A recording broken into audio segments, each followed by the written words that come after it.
하나님의 말씀은 시편 5편 1절에서 12절까지 말씀입니다. 교독하겠습니다. 다윗의 시 인도자를 따라 관악에 맞춘 노래. 여호와여, 나의 말에 귀를 기울이사 나의 심정을 헤아려 주소서. 나의 왕, 나의 하나님이여, 내가 부르짖는 소리를 들으소서. 내가 주께 기도하나이다. 여호와여, 아침에 주께서 나의 소리를 들으시리니 아침에 내가 주께 기도하고 바라리이다. 주는 죄악을 기뻐하는 신이 아니시니 악이 주와 함께 머물지 못하며 오만한 자들이 주의 목전에 서지 못하리이다. 주는 모든 행악자들을 미워하시며 거짓말하는 자들을 멸망시키시리이다. 여호와께서는 피 흘리기를 즐기는 자와 속이는 자를 싫어하시나이다.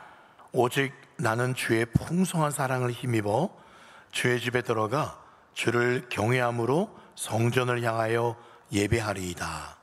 여호와여, 나의 원수들로 말미암아 주의 의로 나를 인도하시고 주의 길을 내 목전에 곱게 하소서. 그들의 입에 신실함이 없고 그들의 심중이 심히 악하며 그들의 목구멍은 열린 무덤 같고 그들의 혀로는 아첨하나이다. 하나님이여, 그들을 정죄하사 자기 꾀에 빠지게 하시고 그 많은 허물로 말미암아 그들을 쫓아내소서. 그들이 주를 배역함이니이다. 그러나 주께 피하는 모든 사람은 다 기뻐하며 주의 보호로 말미암아 영원히 기뻐 외치고 주의 이름을 사랑하는 자들은 주를 즐거워하리이다. 여호와여, 주는 의인에게 복을 주시고 방패로 함같이 은혜로 그를 호위하시리이다. 아멘. 아멘.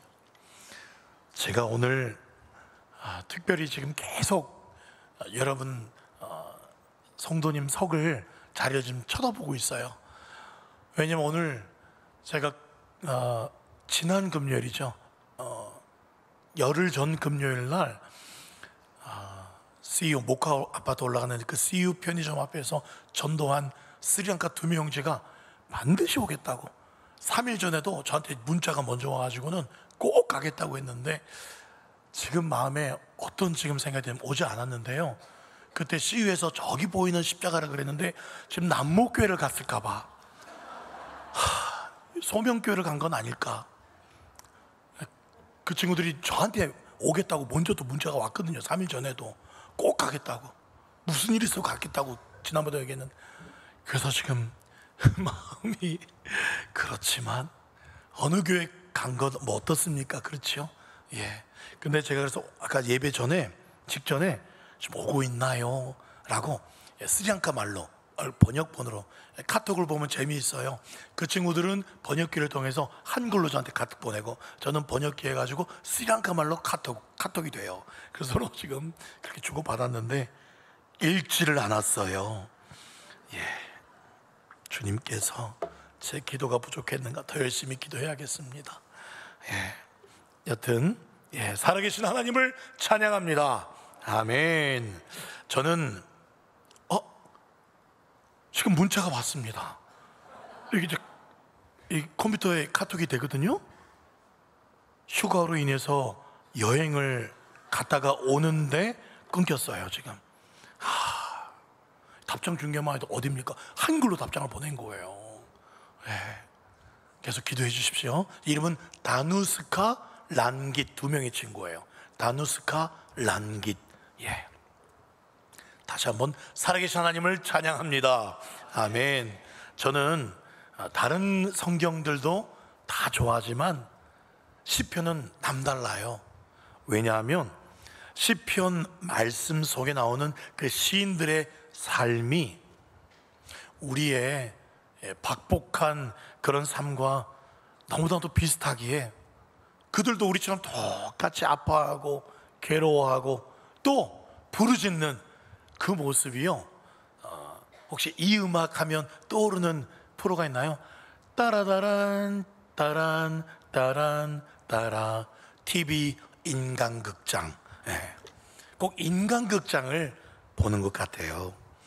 그 인간극장에 단골 손님으로 시편에 누가 나오죠? 다윗이 나옵니다.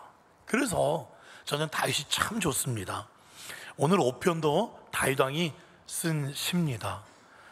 사실 저는 그렇게 생각해요. 하나님 보시기에는요, 우리가 다윗 하면 위대해 보이고 골리앗도 무너뜨리고 이스라엘 사람들이 제일 좋아하는 왕이 다윗 왕이에요. 데이빗. 그리고 다비드상도 저기 이렇게 이태리에도 있잖아요. 그렇게 다윗 하면 전 세계 사람들이 좋아합니다. 그런데 하나님 보시기에는요, 다윗이나 우리나 전 똑같이 본다고 생각해요. 왜냐하면 다 똑같은 죄인이고 다 연약한 양들이고, 그래서 주님은 똑같이 본다고 생각해요. 그럼에도 하나님께서요, 오늘 이 다윗 이야기를 우리에게 들려주시면서, 그래도 갈릴리 성도들아, 나는 이 다윗이 그래도 나는 좀 마음에 들어. 너희도 이 다윗의 삶을, 이 다윗의 기도를 본받으면 참 좋겠다. 아니, 꼭 이 다윗처럼 그렇게 내게 다가와 줬으면 좋겠다라는 뜻으로 하나님께서 시편 150편의 절반가량을 다윗의 이야기로 채워주고 계세요. 오늘 말씀은 제가 결론부터 말씀드릴게요. 결론하면 몇 절일까요? 12절이에요 12절 같이 읽어볼까요? 시작. 여호와여, 주는 의인에게 복을 주시고 방패로 함같이 은혜로 그를 호위하시리다. 너무 좋은 말씀이죠. 그런데 이 시편은요, 이 구절이 읽혀질 때 나팔 같은 빵빠레가 빰빠밤빰 울리면서 이 시 마지막 말씀이 마무리됐을 것으로 생각해요. 왜냐하면 시 제목 5절 5편 제일 위에 다윗의 시, 인도자를 따라 어디에 맞춘 노래라고 써있죠? 어디에 맞춘 노래? 관. 시편 150편 중에요, 대부분은 현악기에 맞춘 노래가 대부분이에요. 그런데 이 관악기에 맞춘 노래라는 성경 거의 없어요. 이 5편이 특별해요. 관악기 하면 이런 나팔, 그렇죠? 또 뭐 클라리넷 뭐 이런 게 있겠죠. 그래서 이 12절 이 결론 말씀을 읽을 때에는 빵빠레가 울리면서 빰빠밤빰 여호와여, 주는 의인에게 복을 주시고 방패랑 같이 은혜로 그를 호위하시리다 빵빠바바, 이렇게 마무리가 됐을 거예요. 너무 멋지게, 그렇죠? 가슴 벅차게 그렇게 시간 마무리되고 있습니다. 12절 다시 한번 띄워주십시오. 저기 보시면 오늘도 우리에게 뭘 주신다? 복을 주신다. 아멘.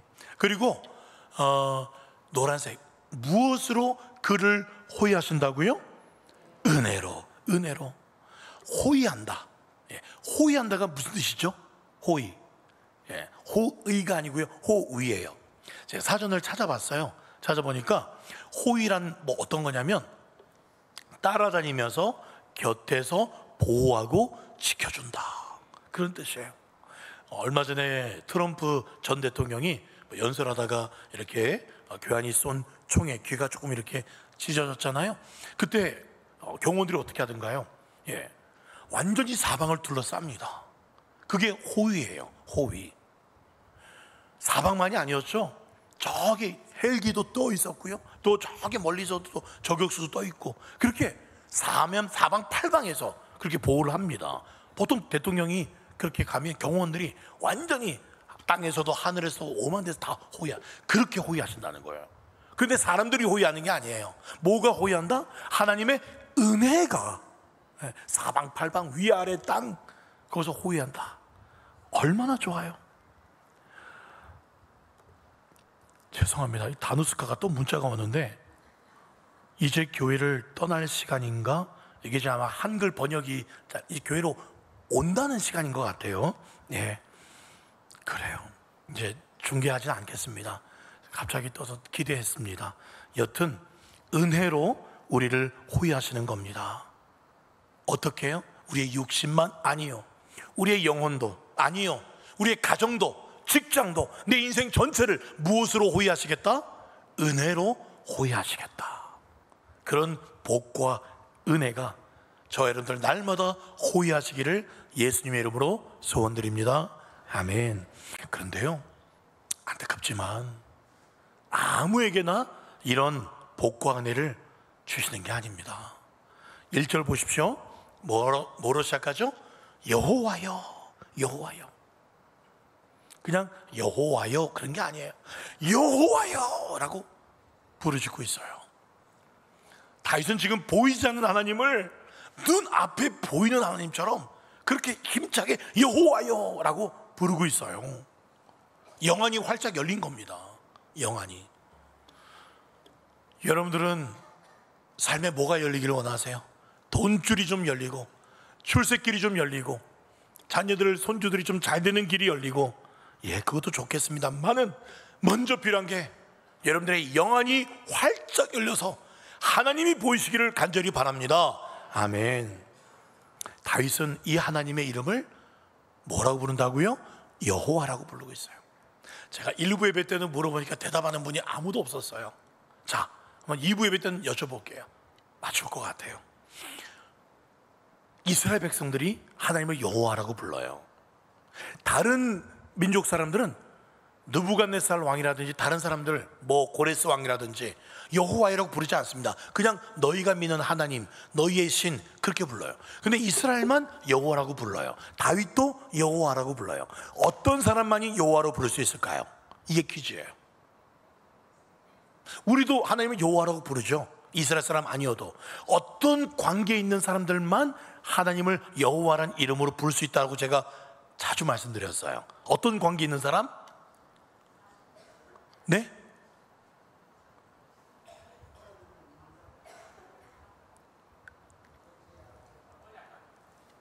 언약관계 누굽니까? 예, 맞아요. 우리 신집사님이 대답을 잘하셨어요. 신집사님 늘 이렇게 필기를 하시거든요. 예, 언약관계입니다. 언약관계. 하나님이 약속한, 내가 너를 반드시 지키고 보호하겠다, 넌 내 백성이야, 나는 너의 하나님이야 라고 약속을 체결한 그런 백성들만 여호와로 부를 수 있는 거예요. 지금 다윗이 그래서 하나님, 당신은 나랑 약속했잖아요. 내 인생 책임지겠다고 약속했잖아요. 내 후손들이 계속 왕위가 견고해질 거라고 약속하셨잖아요. 그 하나님의 이름을 부르는 겁니다. 하나님이 어디 도망 못 가요. 여호와라고 부르면 어디 못 가요. 약속한 하나님이니까요.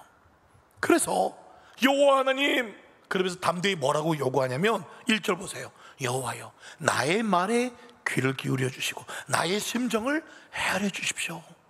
여러분, 이렇게 보면 하나님 좀 그렇게 해주시면 좋겠어요 부탁하는 청유형으로 보이죠? 아니에요. 원문을, 히브리어 원문을 보면은 이렇게 좀 해주세요가 아니고 명령형입니다. 뭐를 어떻게 하냐면 여호와여, 나의 말에 지금 당장 귀 기울여 주세요, 당장 내 심정 헤아리세요 라는 명령조로 쓰여졌어요. 네. 다윗은 하나님이 자기 요청을, 약속하신 하나님이니까 반드시 들어줄 것을 뻔뻔하고도 강력하게 요구하고 있어요. 왜요? 하나님은 나랑 약속한 하나님이니까, 그 약속을 끊을 수 없는 하나님이니까, 떠나지 않는 하나님이니까 그렇게 담대하게 그렇게 구하는 거예요.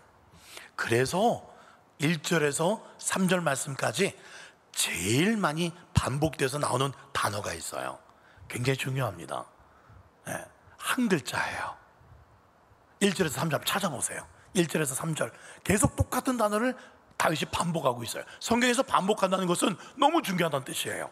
그걸 8번이나 반복해요. 형태가 좀 다르긴 하지만 그게 뭘까요? 나라는 단어입니다. 나, 네, 나의 하나님, 나의 하나님, 내 하나님, 내 하나님. 이걸 8번이나 반복합니다. 무슨 뜻입니까? 하나님은 그 누구에도 뺏길 수 없는 내 하나님이십니다. 그 하나님은 내 목자 되십니다. 나는 그 하나님의 그 양입니다 라는 뜻이 나의 하나님, 나의 하나님, 나의 하나님.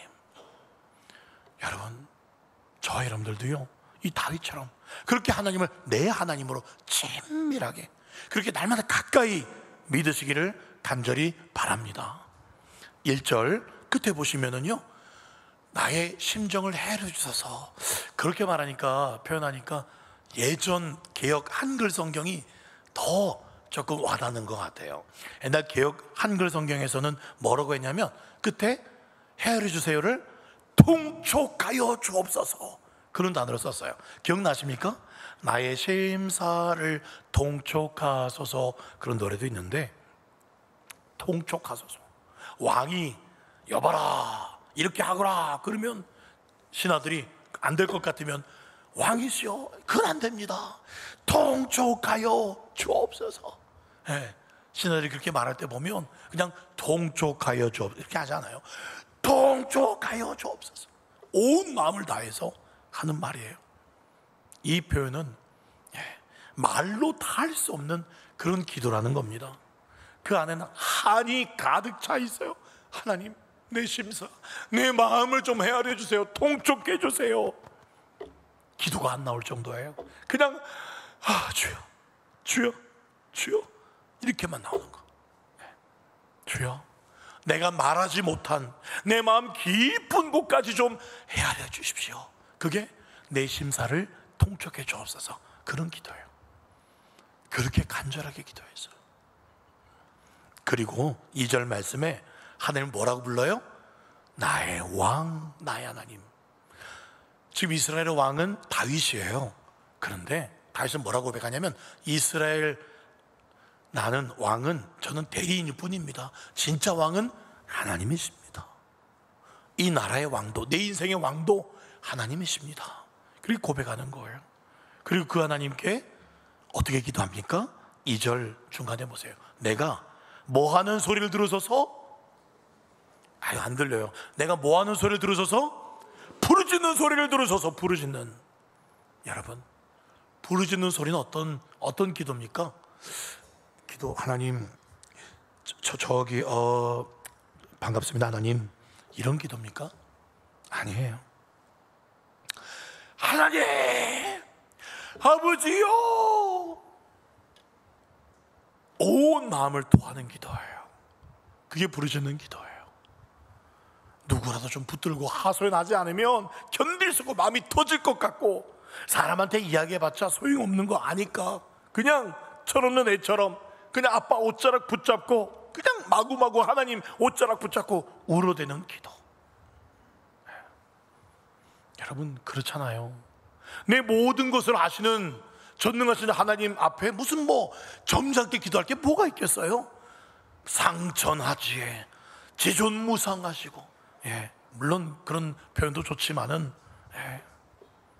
그냥 아버지, 아버지 부르면 되는 거예요. 그냥 부르시면 되는 거예요. 어떤 분들이 그래요. 나는 좀 경망스럽게 막 큰 소리로 막 아버지, 나 그런 사람 난 이해가 안 돼. 그런 분들이 있어요. 교회 안에도 보면.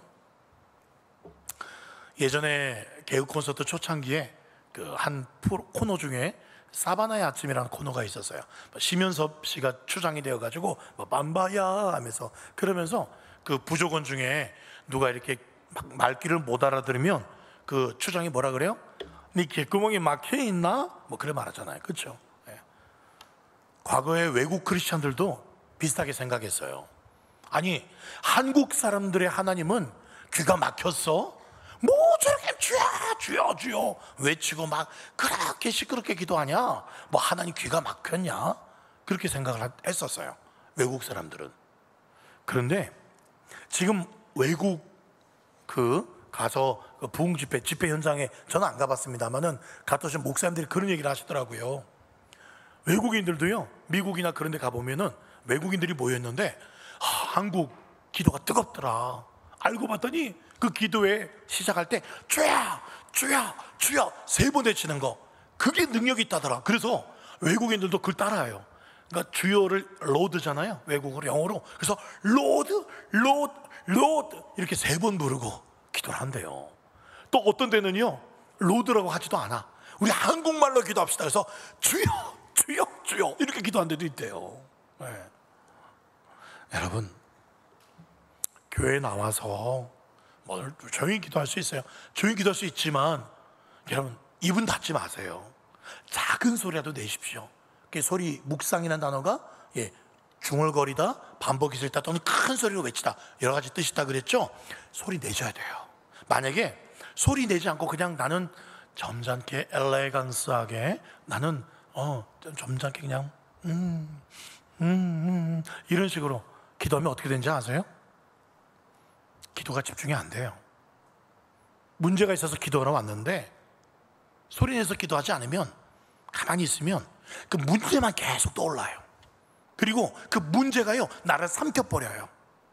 기도가 되는 게 아니고 문제만 생각하다가 돌아갑니다. 문제만, 교회 와서 앉았는데 문제만 생각이 나니까 또 화가 나는 거야. 에이씨, 기도도 안 되냐고 그냥 갑시다 가버려요. 기도가 막히니까 가다가 졸아요. 소리 내서 기도하지 않으면. 그러니 여러분, 내 생각에 얽매이지 않도록 또 졸지 않으려면 소리 내서 기도하십시오. 부르짖으십시오. 주중에 어떤 분이, 성도님이 저한테 그러더라고요. 그때 저녁이었던 것 같아요. 둘만 있었거든요, 저녁 기도 시간에. 그래서 제가 그 분 옆에 가서 요즘에 어떠시냐고 제가 개인적으로 기도해 주려고 갔더니 뭐 이런저런 얘기하시면서 요즘에 왜 소리 내서 기도하지 않습니까? 그분이 소리 내서 기도하시는 분이거든요. 근데 저녁 기도회 때나 이런 때, 새벽 기도회 때나 소리 좀 작거나 잘 안 들려요. 왜 소리 내서 하십시오 했더니 옆에 있는 분들한테 미안하다는 거예요. 괜히 내가 큰 소리 기도하면. 괜찮습니다. 이 본당에서는요, 소리 내어서 기도하는 사람들이 본당에서 기도하고, 조용히 기도할 사람들은 저 기도방 가시라고, 에어컨 안 나오는 저 기도방에서 가시고, 소리 내어서 아버지 부를 사람만 방언으로 기도할 사람 본당에서 기도하시라고. 그렇게 내가 옛날에 선포하지 않았냐고, 마음껏 큰 소리 기도하라고 제가 말씀을 드렸어요. 외쳐야 됩니다. 외쳐야 돼요. 미국 링컨 대통령 남북 전쟁 때 힘들었죠. 예, 유명한 일화는 하나님이 내 편되게 하는 게 아니라 내가 하나님 편되라, 뭐 그러는 건 유명하죠. 그런데 제가 설교 준비하면서 이런 글을 봤어요. 링컨 대통령이 남북 전쟁, 이 남쪽 사람들은 흑인 노예가 많았기 때문에 노예 해방을 원치 않았죠. 근데 이 기도하는, 물론 남쪽에도 믿는 사람들이 많이 있었지만 이 링컨 대통령 흑인 해방하려고, 그래서 북쪽군이 되어서 싸우죠. 근데 계속 밀렸어요. 그럴 때마다 링컨은 어디 갔어요? 백악관 옆에 있는 기도방에서 꿇어서 엎드려서 기도했어요. 가끔 비서가 그 기도방에 들어가서 정리해 줘야 되니까 딱 들어가 보면 이런 기록이 남아있대요. 카페트에 무릎 꿇고 기도를 했나 봐요. 그런데 그 카페트가 얼마나 헐었는지, 닳았는지 너덜너덜해졌대요. 그 전쟁 기간 동안 기도 아니면 살 길이 없다 해서 그렇게 이 링컨이 부르짖으면서 무릎으로 온몸으로 기도한 거예요. 흔들면서. 그리고 앞에 의자가 있는데 의자 다리가 흔들흔들 하더래요. 의자 붙잡고 얼마나 흔들었으면. 그런 기록이 남아있어요. 여러분, 부르짖는 기도는요, 내 모든 걸 거는 기도예요. 사실 주님은 우리의 작은 신음에도 귀를 기울이시지만, 여러분, 이제 갓 태어난 100일 정도 지난 아기가요, 이러면 엄마들은 애가 지금 젖달라는구나 알죠. 그런데 어떤 애기는요, 이렇게 세게 울어요. 그러면 물론 젖달라는 거 알겠지만, 만약에 둘 중에, 쌍둥이 중에 한 명은 우는 애기와 우는 애기, 누구한테 더 빨리 달려가겠어요? 부르짖는 애기한테 더 빨리 가요. 더 마음이 쓰이죠. 애가 진짜 배고파, 정말 힘들어 하나 보다. 마찬가지예요. 하나님께 간절히 부르짖는 건 내 전부를 드린다는 거예요. 내 전부를 거는 거예요. 지난 금요일 날 이런 찬양 기억나십니까? 난 이제 주님밖에 없어요. 내 인생의 주인이 돼 주세요. 내 몸과 마음 모두 받아주세요. 주님 사랑합니다. 이렇게 마음껏 부르짖는 통성기도의 능력이, 통성기도의 권세를 회복할 수 있는 저와 여러분 되시기를 예수님의 이름으로 소원드립니다. 아멘. 우리 청년들이 이번 수련회 때 정말 기도 많이 했나 봐요. 김하늘 목사님 목소리 들어보니까, 어제 김하늘 목사님 통화하는데 목사님 막 그러는 거예요. 큰일 났다 싶었어요. 오늘 1부 예배 때 교육자 특성이었거든요. 이거 저런 목소리 가지고 어떻게 우리가 특성 하나 했는데 기도했어요. 저 좋은 목소리 나오게 되더라고요. 오늘 아침에. 꾀꼬리와 같은 목소리는 아니었지만 그래도 정말 목소리 많이 회복해서 찬양 잘했어요. 예. 여러분, 이렇게 부르짖고 기도하는 시간이 언제인가? 다윗은 도대체 언제 했는가? 3절 보세요. 여호와여, 아침에 주께서 나의 소리를 들으시니 아침에 내가 주께 기도하고 바라리이다. 뭐가 두 번 반복됩니까?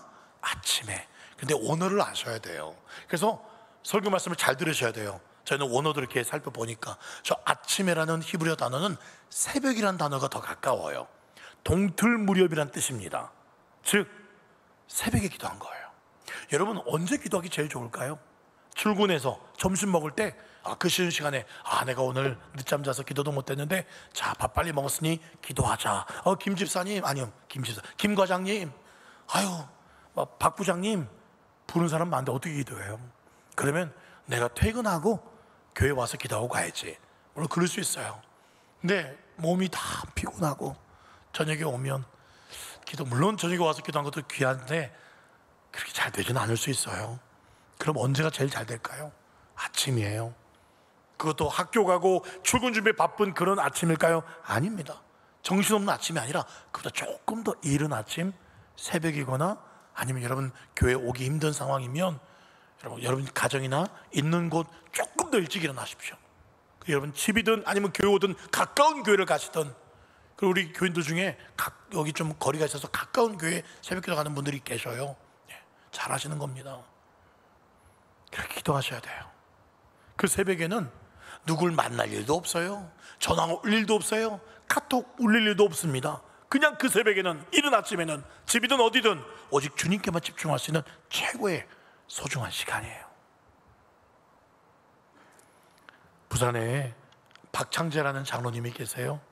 이분이 고신교단 장로님이신데요, 부산에 있는 교회들한테 굉장히 존경받는 그 권사님하고 그런 정말 기도하는 장로님이세요. 그 장로님이 한번 이전 교회 오셔서 간증을 하셨는데 정말 이런 자기는 기도 없이는, 특별히 새벽 기도 없이는 여기까지 올 수 없었다. 그분이 부산진 시장에서 그렇게 장사를 하시는데 드라마틱 하더라고요. 정말 기도할 때마다, 새벽 기도할 때마다 진짜 하나님이 놀랍게 응답하시고 잘 되는 역사를 많이 이야기를 해주셨는데, 그분이 책을 하나 썼어요. 그 책 제목이 뭐냐면 이런 제목이에요. 새벽 기도가 끝나는 날 내 인생도 끝난다. 허드슨 테일러 선교사님이라고 있어요. 중국을 깨운, 그리고 전 역사 가운데 정말 존경받는 선교사님이에요. 그 선교사님이 이런 이야기를 했어요. 내 선교의 행복의 비결, 이 헌신하는 비결은 하루를 어떻게 시작하느냐에 달려 있습니다. 그러면서 이런 비유를 했어요. 악기 연주자가 음악회가 시작되기 전에 악기를 튜닝하죠. 조율을 합니다. 어떤 바보 같은 연주자가요, 연주회가 끝났는데 이제 다 끝나고 그제서야 악기를 튜닝하고 조율하는 거, 이건 바보가 아닌 일입니다. 우리도 마찬가지라는 거예요. 아침에 일어나서 이 하루가 시작되기 전에 하나님의 뜻에 내 생각을 맞추는 그런 일, 그러면 내 하루가 보람되고 행복되어집니다라고 그렇게 쓰셨어요. 여러분, 오늘도 기승전 새벽 아침 기도입니까? 예, 기도예요. 기도, 내 기도하는 그 시간, 그때가 가장 귀하다. 내 하나님과 직접적으로 만나는 시간인데요, 하나님이 내 마음을 고쳐주시고 내 마음과 육신과 내 가정과 삶을 고쳐주는데요, 흔히 말하는 노다지라 그러죠. 이런 노다지가 어디 있습니까? 이런 공짜가 어디 있어요? 집중할 수 있는 시간이에요. 그렇게 주님을 이른 아침에 혹은 새벽에 교회건 집이건 어디서건 그 주님을 날마다 만날 수 있기를 간절히 바랍니다. 3절 말씀 볼까요? 내가 주께 기도하고 바란다. 기도하면 기도했지 뭘 또 바랍니까? 그것은 주님께 더 집중하겠다는 겁니다. 한눈 팔지 않고 주께 기도하고 또 주님만 바라보는 거예요. 이번에 우리 양궁 선수들 정말 아니나 다를까, 그래서 어떤 외국인 어떤 감독이 그런 글을 썼더라고요. 올림픽에 있어서 양궁의 정의는 한국 선수들에게 금을 갖다 바치는 행위이다. 그렇게 외국 감독이 썼더라고요. 올림픽의 양궁의 정의는 한국. 그래서 그 중에 우리 남자 선수에서 이름을 제가 잘 모르겠어요. 안경 끼고 이렇게 아주 듬직하게 생긴 아주 잘 쏘는데, 제가 신문을 보니까 그 사람은 심박수가 다른 사람보다 더 낮대요. 그러니까 더 낮아요. 심장 뛰는 그걸 컨트롤 한 거죠. 심장이 빨리 뛰면 집중이 안 되니까 심장 박동수를 자기가 낮춰서 더 초집중해서 쏘니까 거의 이 사람은 계속 국가대표가 되는 거예요. 금메달 따는 것보다 더 힘든 게 우리나라 국가대표가 되는 게 더 힘들다 그러잖아요. 그 사람은 계속 국가대표가 되고 있어요. 그만큼 집중하는 거예요. 그래서 여기서 주께 기도하고 바란다는 것은 이런 거의 의미입니다. 양궁, 화살을 쏠 때에 관역을 초집중한다는 그런 의미가 있어요. 반드시 내가 10점에 맞춘다. 다시 말해서 내가 주께 기도하고 주님을 바란다는 것은 내 기도가 땅에 떨어지는 게 아니라 하나님 손에 하나님께 올라간다. 이걸 화살 기도라 그래요. 하나님께서 받으시는 기도, 이게 주께 바라고 기도하는 겁니다. 그런 기도를 하시기 바랍니다. 그러나 5절 6절에요, 오만한 자들, 또 거짓말하는 자들 하나님이 싫어하세요. 지금 다윗 주변에는 그런 사람으로 꽉 차 있습니다. 그런 환경에 속해 있다면 어떻게 되겠습니까? 자기도 그런 사람들이 따라가게 돼 있어요. 저는 제 생각은 아닙니다만 한국교회가 계속 쇠퇴한다, 한국교회가 타락한다, 문제가 있다, 그런 말을 하는데, 그러면 좀 제대로 누가 좀 한국교회가 그러지 않고 하나님이 기뻐하시는 정말 초대교회와 같은 정말 주일답게 지키는 그런 교회 한번 만들어 보았으면 좋겠다라고 젊을 때부터 생각했어요. 대학생 때부터 그런 생각 했어요. 미포교에 있을 대학생 때부터. 그래서 우리 대학부 애들 우린 주일날 돈 쓰지 말자. 그래서 토요일날 대학부 애들하고 준비했었어요. 제가 경주에도 그랬고 그렇게 했었어요. 근데 그런 사람들이 많을 줄 알았는데 거의 없더라고요. 혼자 이상한 게 주일을 보내고 있더라고요. 다윗도요, 주위에 예수 하나님 믿는다는, 여호와를 믿는 사람들이 많이 있었지만, 그러나 오만한 자들, 거짓말하는 자들, 예배를 똑바로 드리지 않는 그런 사람들이 많이 있었어요. 그래서 다윗은 뭐라고 결심한지 아십니까? 7절이에요. 같이 읽어봅시다. 시작. 오직 나는 주의 풍성한 사랑을 힘입어 주의 집에 들어가 주를 경외함으로 성전을 향하여 예배하겠습니다. 나는 내 인생에 예배 빠지면 저는 시체입니다. 예배 빼면 저는 아무 의미 없는 사람입니다. 주일을 주일답게 오직 하나님만, 주일뿐만 아니라 내 삶 속에 매일매일이 예배처럼 드리겠습니다. 주위에 다른 사람이 어떻게 신앙생활하고 어떻게 정말 대충 뜨겁지도 않고 차지도 않은 그런 신앙을 해도 나는 그런 예배 드리지 않겠습니다. 나는 진짜 주님이 받으시는 온전한 예배 드리겠습니다. 그렇게 지금 다윗은 작정하고 있어요. 여러분, 하나님께 예배를, 주일 성수를 성공하는 거, 이거보다 더 큰 성공은 없습니다. 예배 잘 드리는 것보다 더 큰 성공은 없습니다. 그래서 예배에 성공했던 다윗은 뭐라고 고백합니까? 시편 3편 6절에 천만인이 나를 에워싸 진쳐도 난 두렵지 않아. 내가 예배하는 하나님, 그 하나님이 나와 함께 하시니 예배 때 나의 힘이 되시고 능력 되시기 때문에 예배 드리는 나, 예배 성공하는 나는 천만인 두렵지 않아. 그렇게 고백합니다. 그리고 다윗은요, 또 무엇을 구하냐면, 하나님 빨리 이 문제 좀 해결해 주세요. 저 원수 좀 어떻게 좀 해주세요. 그런 기도 하지 않아요. 물론 그런 기도 할 때도 있습니다만, 오늘 기도에 보면 그건 제일 나중에 나오고 8절에 보세요. 여호와여 나의 원수들로 말미암아 주의 의로 나를 인도하시고 주의 길을 내 목전에 곱게 하소서. 지금 저 원수 이 문제 좀 빨리 해결해 주세요. 그런 기도 없어요. 다시 말해서 뭐 해달라는 거예요? 내 마음이 하나님 마음과 같아지게 해주십시오. 하나님이 기뻐하는 사람 되게 해주십시오. 이게 다윗의 기도 제목이에요. 그래서 1절에요. 다시 한번 보세요. 1절에 여호와여 나의 말에 귀를 기울이사 나의 심정을 헤아리소서. 저 말씀은 이렇게 해석해야 돼요. 내 말이 하나님께서 귀 기울여 주실 수 있는 그런 말이 되게 해주십시오. 내 심정이 하나님의 헤아릴 만한, 하나님 마음에 맞는 그런 심정이 되도록 해주십시오. 그런 뜻이에요. 내가 하는 말, 내 마음, 그냥 다 빨리 좀 응답 좀 해주세요. 그냥 그게 아니라 내 하는 말이, 기도가 내 지금 품는 마음이 하나님 말과 하나님 말씀과 하나님 마음에 맞게 해주십시오. 그게 기도 제목인 거예요. 그래서 다윗에게 응답하는 거예요. 그리고는 그 은혜를 혼자 누리지 않습니다. 11절, 주께 피하는 모든 사람들도 다 기뻐하게 해주십시오. 그렇습니다. 주께 피하는 모든 사람 누굽니까? 교회입니다. 그래서 우리는 기도할 때 나만 위해서 기도하지 않죠. 우리 구역원을 위해서, 우리 또 다음 세대를 위해서, 또 우리 어르신들을 위해서, 또 우리 기관들을 위해서, 그래서 기도하는 거예요. 11절에 중요한 단어가 있습니다. 주의 보호로 말미암아. 여기 보호는요, 이스라엘 사람들은 날개를 생각합니다. 하나님의 보호하면 하나님께서 날개 그늘 아래 보호 준다는 그 생각을 해요. 자, 한번 여러분 맞춰보세요. 하나님께서 날개 그늘로 이렇게 펼쳐서 이스라엘을 만나주는 장소가 있습니다. 그게 어딘지 아세요? 그게 어딜까요? 지성소의 안에 있는 바로 언약궤, 법궤 위에 두 천사가 날개를 펼치고 있어요. 한 사람은 이쪽에서, 한 천사는 저쪽에서. 그 두 날개가 펼쳐진 그 가운데 바로 1년에 한 번 대제사장이 들어와서 양의 피를 뿌립니다. 그리고는 하나님이 그 언약궤 뚜껑이죠, 언약궤 뚜껑 그 위에 있는 천사가 둘이 날개 펴고 있는 그 사이에 하나님이 임재하세요. 그래서 하나님이 보호하면 그 천사의 두 날개를 생각해요. 이스라엘 사람들은. 이제는 그 날개는 없습니다. 그 언약궤는 사라져 버렸어요.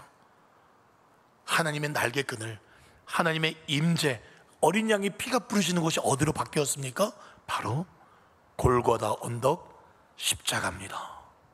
예수님이 그 십자가 위에서 우리의 죄를 용서하셨고 우린 자유하게 되었습니다. 그래서 그렇게 예수님의 십자가로 용서받은 우리를 12절에서 뭐라고 부릅니까? 12절에서 이렇게 부릅니다. 여호와여, 주는 의인에게 복을 주시고. 그래서 우리를 의인으로 부르는 거예요. 그래서 복을 받고 은혜로 호의함 받는 겁니다. 말씀을 맺도록 하겠습니다. 사실 제가 중간중간 더 뛰어넘었어요. 하고 싶은 말씀이 너무 많은데, 정말 시편 5편 말씀은요, 한 단어 한 단어가 그 안에 엄청난 의미들이 있어요. 여러분, 말씀을 맺겠습니다. 제가 오늘 새벽에 너무나 충격적인 꿈을 하나 꾸어서 오늘 말씀과 주님께서 연관시키려고 꿈을 주셨다는 생각이 들었습니다. 오늘 새벽 일찍 나와서 목양실에서 말씀 듣다가 설교 좀 마무리하다가 이제 5시 새벽에 오면은 또 잠이 오니까 잠깐 눈을 붙였어요. 그러니까 잠깐 눈 붙였을 때 꿈을 꿨는데 너무 현실 같잖아요.